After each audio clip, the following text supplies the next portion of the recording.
Hello, my name is Nani and welcome to my channel where I share with you my top tips on how to look good, feel good, and smell good from the inside out. In today's video, we are going to be talking about smelling good, of course, and I want to share with you my Kayali collection with the exception of one fragrance that I did declutter a while back. I might mention it in the video, who knows. If you enjoy this type of content, go ahead and give me a thumbs up and subscribe to my channel for more. Let's go ahead and jump right into it. This beautiful scent is just phenomenal. This is my favorite scent from the collection itself, and it's definitely one that I feel like is the most underrated fragrance. It's such an easy to wear scent. Obviously this is a musk fragrance, but this is musk for those of you that don't really like a heavy musky scent. This is just the most beautiful, pretty, put together, natural, just a beautiful musk fragrance. It's very light and airy, but it has some sweetness to it. This fragrance is absolutely just phenomenal. There is vanilla in the dry down, there's sandalwood. It almost smells like what I want my natural skin to smell like. It's just delicate and intimate and beautiful and sensual. It is just, honestly, this was a love at first sniff. This was the first scent that I tried out from this collection, and as soon as I took off the cap and I smelled it, I was like, whoa, like she perfected this scent. It does have a light, airy, powdery feel to it, but the powderiness in this scent is not heavy. It's not like a makeup or a baby powder. It just almost smells very natural and elegant. And this is, I don't even know how else to describe it. It's one of the most beautiful fragrances that I've ever smelled. This is one that would be perfect for an intimate occasion with your partner. This is one that would smell beautiful on your wedding day. This is one that, to me, I think this would be a beautiful honeymoon scent. It's soft, it's delicate, it's pretty, it's feminine, it's sensual. It's almost like a vulnerable scent. That's the best way that I can describe it, and it is absolutely divine. I love this fragrance so much. If you are not necessarily into musk fragrances and you're not really into heavy floral fragrances, this is one that you really need to try from the collection, from the line. It's not going to be a heavy beast mode, huge projection, whatever the case may be, because of the concept of this line where a lot of them can be layered, but this is one that smells so beautiful on its own that I would not layer it with any other fragrances. I can wear this on its own and I feel like a delicate flower. Okay, that's how I feel in this scent, and it's beautiful. This is phenomenal and underrated, and I just love it. So that's Musk 12. The next one is going to be Sweet Diamond Pink Pepper. This is one that surprised me, okay? This is almost one that I knew I needed to try because of the notes, but I was almost hoping not to like it because of the color of the packaging.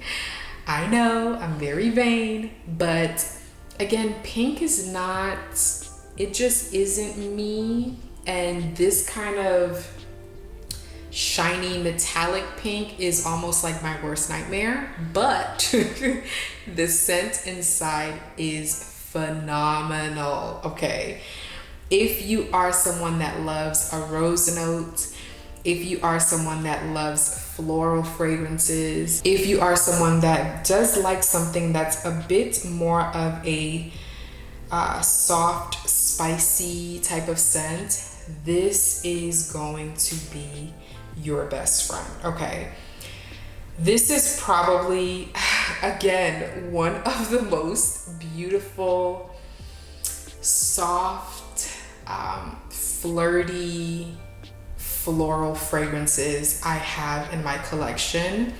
It smells absolutely beautiful.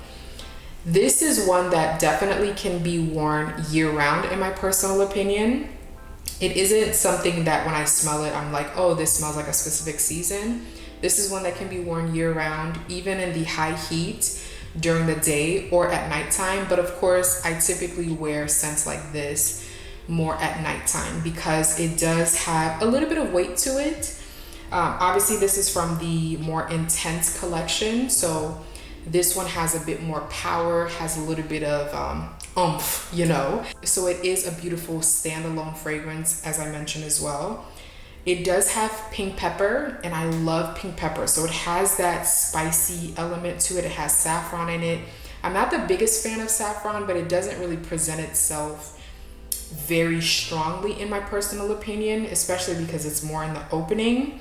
But the pink pepper does give it a bit more of a softer, spicy opening, but it's not sharp in any way, because automatically I pick up on the rose notes and also the amber that's in the base. It has this really sweet, soft, spicy, floral richness in this scent. It's beautiful.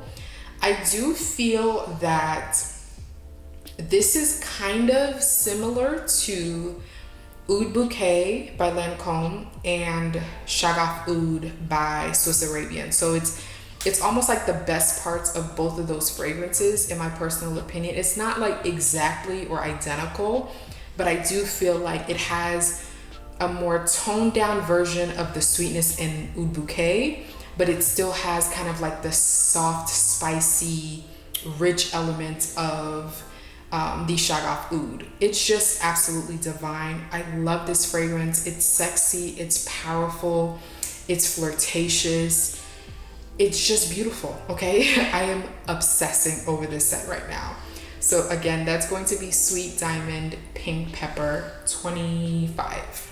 Now this scent is probably the most popular vanilla fragrance in the fragrance community at this point, and I don't necessarily disagree with the hype, but I also don't agree with it either. This is one that I've wanted to add to my collection for a long time, and primarily it's because of the notes. I love tonka bean in fragrances. I love brown sugar. I love amber. I love musk.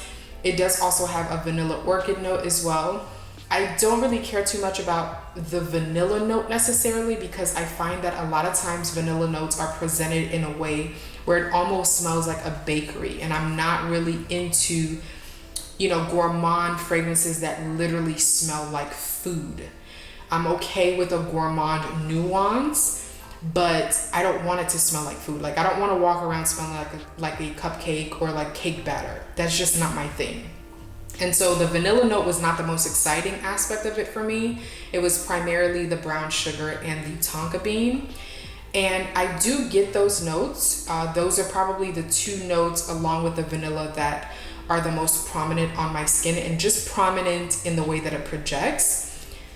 But I find that the vanilla orchid has an aromatic feel to it. It's kind of like light and airy, so it's not like an intense deep vanilla. It's more of like a fluffy type of vanilla. There's like a fluffiness to it that almost reminds me of like a marshmallow. That's the scent that comes off to me.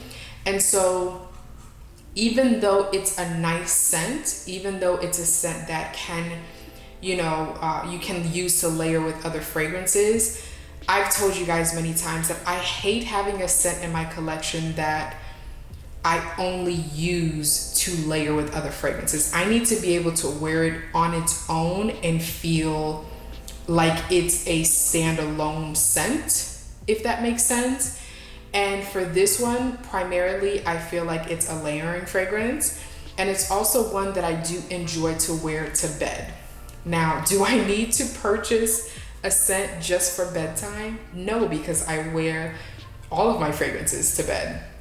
But that is what it brings me to. It brings me to it's more of like a comforting, chilling on the couch, about to go to sleep, trying to wind down, cozy type of scent, more than it is a sexy date night type of fragrance. Obviously it's sweet, obviously it's vanilla, so if you wear it for date night and someone smells it on you, they will want to kind of like nestle into you a little bit deeper. But this is not what I consider to be sexy. This is not what I consider to be sensual. This is not the type of scent that I want to wear for those type of occasions. This is more of a comforting, cozy scent. This is basically for me replacing the Orchid Vanille by Van Cleef & Arpels. That's what it's replacing for me. And a part of me is also contemplating if I want to keep it. I feel like if I find some fire layering combos for this one, then I'll probably declutter Orchid Vanille and keep this. But if I don't, I probably will declutter the both of them, if I'm completely honest with you guys. It just isn't what I expected.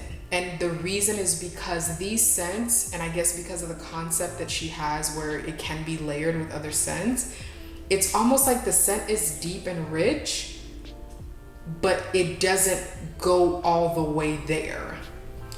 It almost straddles the fence between being a standalone fragrance and just a layering fragrance. And I hate that. I hate that so much, because I wish that it felt like a standalone scent to me. I wish that I wanted to wear this for date night, but if anything, it just puts me in the wind down mood. This would be pretty for like, you know, you're wearing, what are they called? You're wearing kind of like a lounge set and you're about to watch a movie, or you're working on your laptop or something like that, but just more of like a comforting, cozy, chilling type of scent, not a sexy, let's go out type of fragrance, not at least for me. So again, that's going to be my thought on this one. Isn't my favorite, but it is still a beautiful fragrance. So that's Vanilla 28. This one pretty much is a hybrid between Tobacco Vanille and Lost Cherry by Tom Ford. The scent profile of this scent has been done before. The scent profile is something it smells more like a Tom Ford private blend type of scent in terms of the profile of the fragrance itself. This is quite unique from the other scents within the Kayali line. And so with that, I will say, okay, it's unique. And if you love Tobacco Vanille and Lost Cherry, then of course it's one to try. But for me personally, okay, this is my personal opinion, people. For me personally, it's such an enveloping scent that I feel like it can become quite headache inducing. If you purchase this scent and you like this scent profile, I would recommend that you probably spray it on your wrist, on the inside of your elbows, and behind your knees. But I honestly would not recommend that you spray it like behind your ears or on your chest, because it's such a heavy, deep, aromatic, enveloping scent. It can be overwhelming.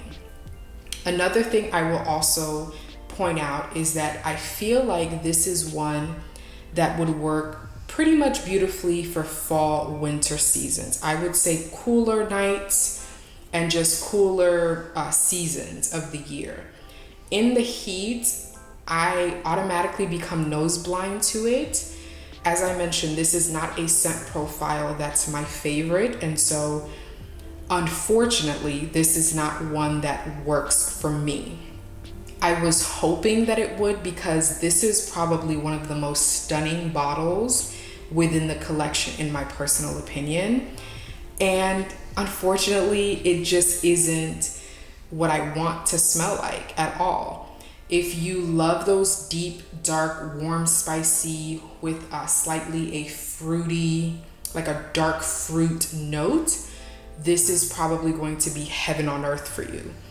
but I don't like those fragrances. They are a little bit too headache inducing. They're a little bit too heavy for me personally. Even if I do lighter sprays, this is just too much. The scent profile, it just isn't my favorite. It actually smells a bit more on the masculine side to me. And so it's not one that I plan on keeping in my personal collection. But the bottle, oh my God. The issue that I have, again, this one is more intense than the clear bottle fragrances from her collection. So you will get a lot more intensity. You'll get a bit more projection and also longevity with the scent. But I just expected different notes. I expected it to be presented in a different way. And so I'll do a comparison video just to give you guys a lot more detail of what's similar about these fragrances. But again, that's going to be Kayali's Invite Only Amber 23. Now, of course, I would love to hear from you guys as well. So let me know what your favorite Kayali fragrance is, and if you have similar thoughts and opinions on the ones that I personally shared and the ones that I love myself. Of course, if you guys enjoyed this video, go ahead and give me a big thumbs up and subscribe to my channel for more. I hope you guys are staying safe. God willing, I will see you guys next time. Bye.